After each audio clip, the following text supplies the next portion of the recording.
Oke, salam dahsyat Guideliners dimanapun Anda berada. Kembali lagi bersama saya Samuel Hernanto. Dan pada kesempatan hari ini saya akan bercerita tentang manfaat dahsyat kacamata anti radiasi dari PT Sibaik Pratama Internasional yang dengan brand Guideline ya.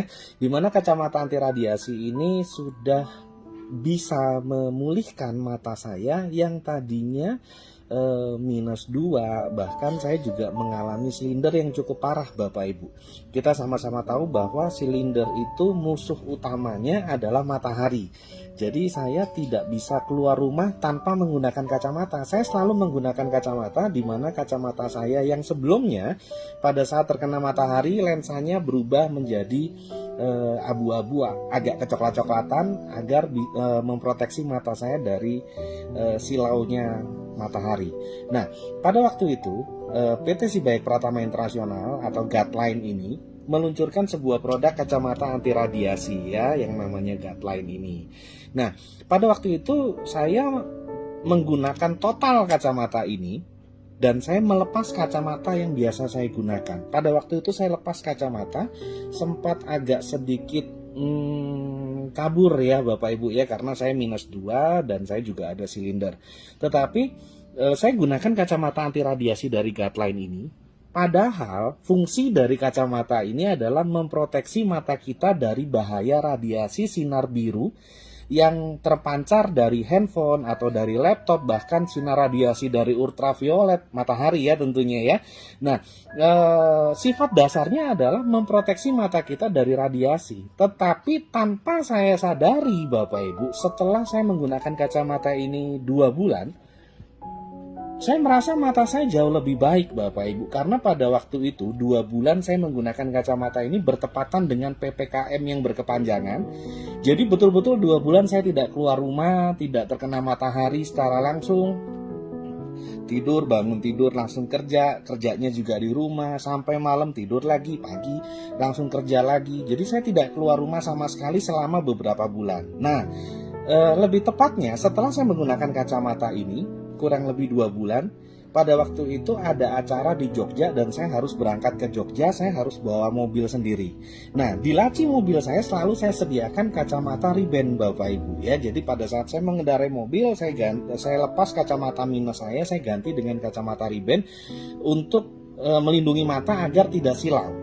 Tapi pada waktu itu saya nyetir mobil dari Jakarta sampai ke Jogja, dan sampai Jogja istri saya bilang, "Papi, kok kamu tumben ya nggak pakai kacamata Ray-Ban lagi? Hanya menggunakan kacamata ini saja, bukannya itu silau ya?" Kata istri saya seperti itu. Tapi apa yang terjadi Bapak Ibu? Betul-betul yang saya alami, saya tidak mengalami silau sama sekali. Saya tidak mengalami mata pedih yang biasanya keluar rumah aja kira-kira jam 2, jam 3 sore aja. Itu mata saya perih sekali kalau saya tidak menggunakan kacamata minus yang ada silindernya pada waktu itu.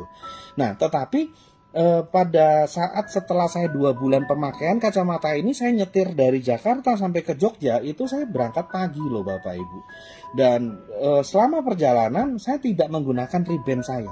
Dan pada waktu itu saya masih belum terlalu yakin Bapak Ibu, masa iya ya mata saya udah normal ya.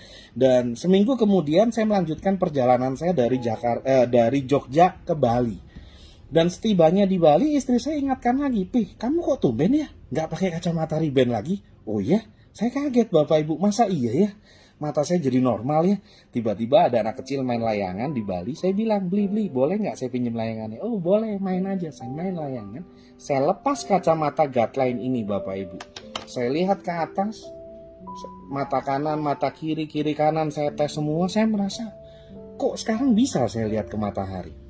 Nah, dari situ saya berkesimpulan bahwa ini kacamata luar biasa Bapak Ibu. Gila banget nih kacamata. Yang tadinya mata saya minus, kalau nggak pakai kacamata perih, apalagi kena matahari itu perih sekali, pedih ya Bapak Ibu ya lebih tepatnya. Dan setelah saya menggunakan kacamata anti radiasi dari Guideline ini kurang lebih 2 bulan, saya merasa mata saya jauh lebih baik dan sepertinya normal. Kenapa saya bisa katakan sepertinya normal? Karena ketika saya kembali menggunakan kacamata minus saya malah pusing Bapak Ibu. Ya kan? Karena matanya udah normal pakai kacamata minus, ya aneh. Dan pada waktu itu saking senengnya saya telepon ke kantor PT Sibayak, saya seneng banget, saya bilang ke manajemennya, Pak ini kacamata dahsyat Pak, mata saya yang tadinya minus dan silinder Pak bisa sembuh total. Anda tahu apa yang dikatakan manajemen? Pak Samuel, tolong jangan overclaim, tolong jangan berlebihan, nanti menimbulkan kehebohan.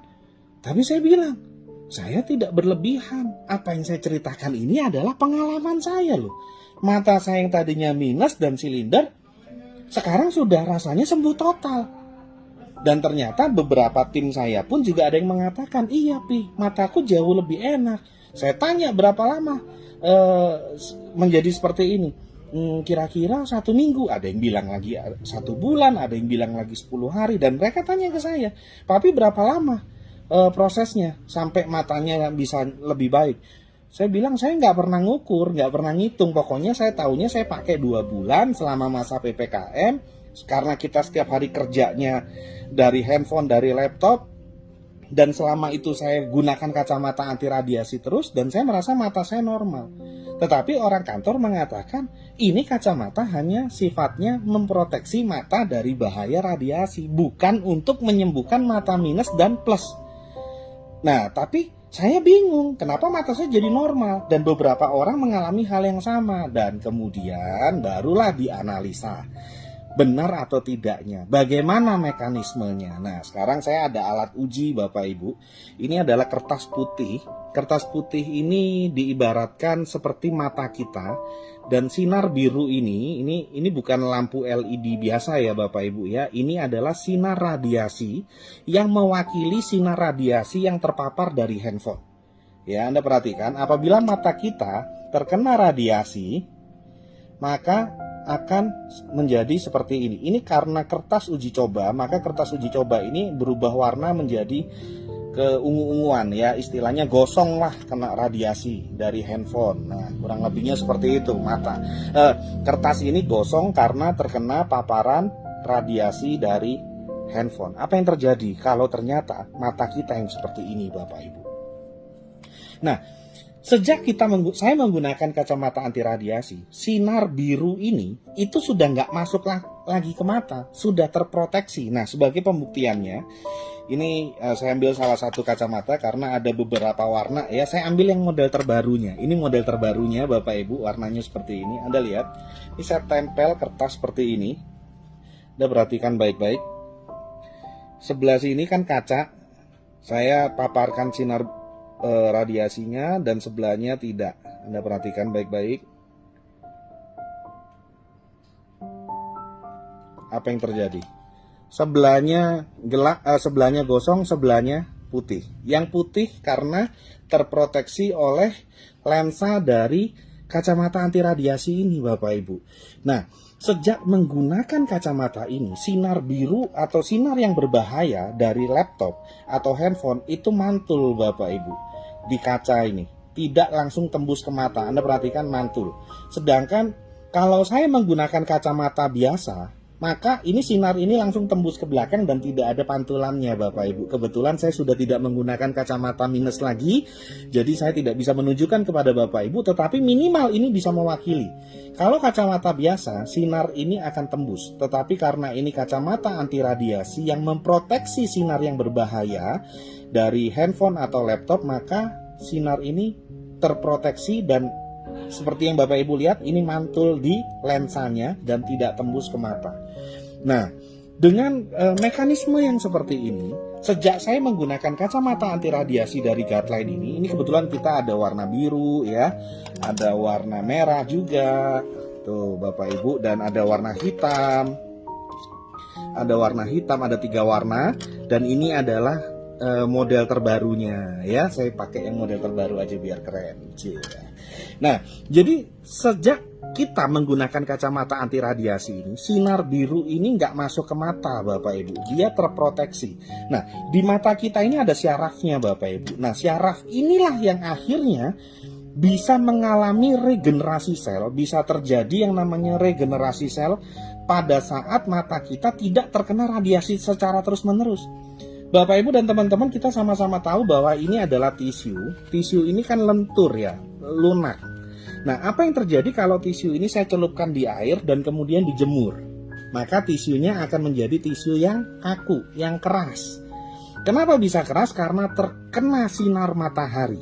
Nah, demikian juga dengan mata kita. Di mata ini ada ribuan syaraf. Nah, syaraf mata kita terkena paparan radiasi secara terus-menerus, bertahun-tahun, yang tanpa Bapak Ibu dan teman-teman sadari, itu membuat syaraf mata kita itu jadi tegang. Karena tegang tidak bisa mengalami yang namanya regenerasi sel, Bapak Ibu dan teman-teman. Nah, pada saat syaraf matanya tegang, bagi Bapak Ibu dan teman-teman yang biasa menggunakan kacamata minus atau plus, pasti kurang lebih 3 tahun, 4 tahun, paling lama 5 tahun sekali lensanya diganti. Lensa diganti, minusnya makin banyak, plusnya makin banyak, lensanya makin tebal. Banyak orang mengatakan, ya karena usia ya, semakin tua lensanya semakin tebal. Enggak juga Bapak Ibu. Enggak juga, karena lensa yang digunakan pada umumnya tidak bisa memproteksi bahaya radiasi itu. Sifatnya hanya untuk membaca dan melihat. Maka dari itu radiasi masuk terus, syaraf mata tidak mampu meregenerasi sel-sel mata kita, maka mata kita semakin bermasalah. Dan jalan pintasnya adalah tambah lensa, ganti lensa.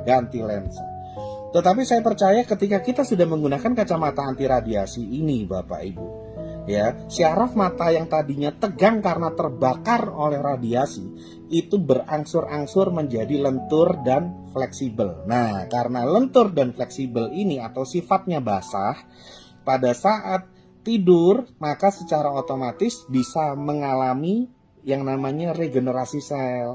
Sel-sel mata yang sudah rusak digantikan dengan yang baru. Maka secara otomatis berangsur-angsur, saya tidak berani sebutkan berapa lama waktunya karena setiap orang berbeda-beda, berangsur-angsur akan membaik. Ya, tetapi saya ingatkan sekali lagi bahwa kacamata ini bukan salah satu cara untuk menyembuhkan mata minus dan plus, bukan loh Bapak Ibu. Tetapi kacamata ini bisa membantu memproteksi sinar biru atau sinar radiasi yang masuk ke mata kita, terproteksi. Karena terproteksi, syaraf mata menjadi lentur dan fleksibel, maka dari situlah bisa terjadinya yang namanya regenerasi sel. Nah, regenerasi sel inilah yang berangsur-angsur memulihkan segala macam kondisi mata. Nah, kalau Bapak Ibu misalkan saat ini sudah menggunakan kacamata tebal sekali, minusnya mungkin minus berapa lah ya, saya nggak ngerti deh, 5, 6, pokoknya macam-macam lah. Nah, apakah bisa dipulihkan dengan kacamata ini? Saya rasa juga sudah tidak bisa karena sudah terlalu parah Bapak Ibu. Tetapi minimal Anda bisa gunakan kacamata ini sebagai filter. Pada saat Anda nonton handphone, apalagi sekarang kan banyak ya film dari Netflix lah, iFlix lah, video lah, Hotstar lah, macam-macam kan. Nonton bisa berjam-jam kan. Nah, tentunya kan Anda punya kacamata baca yang biasa mungkin Anda gunakan. Ya, saran saya, didobel aja nggak apa-apa Bapak Ibu, didobel. Kalau orang nanya misalkan, kenapa kacamatanya didobel? Ya kan demi kesehatan, demi melindungi mata. Walaupun tidak bisa memulihkan, minimal mencegah supaya minusnya tidak bertambah, plusnya tidak bertambah lagi. Jadi radiasinya diproteksi. Nggak apa-apa kalau misalkan ini adalah kacamata baca yang biasa Anda gunakan, tanpa kacamata Anda nggak bisa lihat apa-apa. Nggak apa-apa Bapak Ibu, didobel begini aja. Kalau saya pribadi, saya nggak peduli apa kata orang, yang penting saya sehat Bapak Ibu, gitu loh. Dengerin omongan orang, kacamatanya didobel kayak wong edan. Udah gitu Anda jadi malu, jadi nggak mau pakai double. Yang rugi siapa? Ya kita sendiri. Kalau saya abaikan kata orang, yang penting mata saya normal. Nah, tetapi kalau Bapak Ibu berada di kondisi yang seperti saya, minusnya masih rendah, ya, minusnya tidak terlalu tinggi, kemungkinan besar bisa pulih total seperti yang saya alami Bapak Ibu, ya. Nah, cara ukurnya gimana? Cara ukurnya gini, apabila saat ini Anda masih menggunakan kacamata minus atau plus, Anda lepas kacamata Anda. Kalau Anda masih bisa melihat keadaan sekitar, Anda masih bisa berjalan, Anda masih bisa pegang handphone, Anda masih bisa nulis, saran saya, untuk sementara Anda lepas dulu kacamata Anda dan Anda gantikan dengan kacamata anti radiasi dari Guideline ini. Ya, akan perlu waktu penyesuaian. Mungkin bagi Bapak Ibu merasa, iya kok agak pusing ya, kok agak pusing ya. Iya, namanya juga butuh penyesuaian Bapak Ibu. Ya, Anda pakai sekuatnya. Ya, kalau sudah rasa, aduh kayaknya udah nggak kuat nih, ya udah balik lagi ke kacamata bacanya. Atau kalau mau lebih simpelnya, didobel Bapak Ibu. Nah, kalau sampai satu titik Anda lakukan penggantian, misalkan, oh oke, sekarang pakai kacamata anti radiasi, terus tiba-tiba matanya pedih, balik lagi ke kacamata baca. Anda lakukan itu terus, saya yakin sampai satu titik berangsur-angsur mata kita akan sama-sama menjadi lebih normal Bapak Ibu. Lebih, pulih lah apapun yang menjadi masalah yang terjadi di mata kita. Kalau yang saya alami -2 dan silinder, saya pakai kacamata ini, betul-betul yang saya alami sembuh total. Kenapa? Karena ketika saya lepas kacamata ini, normal mata saya, dan saya kembali pakai kacamata saya yang minus itu, pusing. Ya, kalau minusnya belum terlalu tinggi bisa pulih Bapak Ibu. Saya yakin bisa pulih dan itu butuh waktu ya. Nah, tetapi kalau yang minusnya sudah banyak, gimana? Saya rasa untuk kembali pulih juga sudah berat ya Bapak Ibu ya, karena paparan radiasinya sudah terlalu banyak. Nah, solusinya adalah kacamata baca yang biasa Anda gunakan Anda double. Kalau Anda punya uang lebih baik Anda ganti soft lens, dan ini adalah sebagai proteksinya. Loh Pak, sudah pakai soft lens ngapain pakai kacamata lagi? Soft lens itu gunanya untuk supaya bisa membaca, melihat. Nah, kacamata ini sebagai anti radiasinya. Sehingga saya pastikan satu hal, minus atau plus Anda tidak akan bertambah. Karena tidak ada radiasi yang masuk ke dalam mata lagi. Nah, kacamata ini Bapak Ibu, dengan manfaat yang sedahsyat yang telah kami rasakan secara pribadi dan juga sudah banyak orang yang rasakan, harganya ini sangat terjangkau Bapak Ibu. Kacamata sedahsyat ini harganya sangat terjangkau sekali. Ya, nanti Anda bisa tanyakan kepada rekan-rekan yang menyebarkan video ini ya, hanya beberapa ratus ribu rupiah saja Bapak Ibu. Ya, untuk saat ini harganya masih di angka 250 ribu rupiah saja. Dan menariknya lagi, kalau Anda beli kacamata ini, Anda akan mendapatkan gratis asuransi kecelakaan selama 1 tahun. Nah, untuk info lebih lanjut bagaimana penjelasan tentang asuransinya, nah Bapak Ibu bisa tanyakan kepada rekan yang membagikan video ini, atau Anda bisa japri ke saya, nanti saya akan jelaskan lebih detailnya. Tetapi dalam kesempatan ini saya akan tunjukkan kepada Bapak Ibu manfaat dahsyat dari kacamata anti radiasi Godlight. Itu saja yang kami berikan melalui video ini. Semoga bermanfaat untuk Bapak Ibu dan teman-teman semua. Tetap semangat. Salam 5 jari, 5 juta per hari.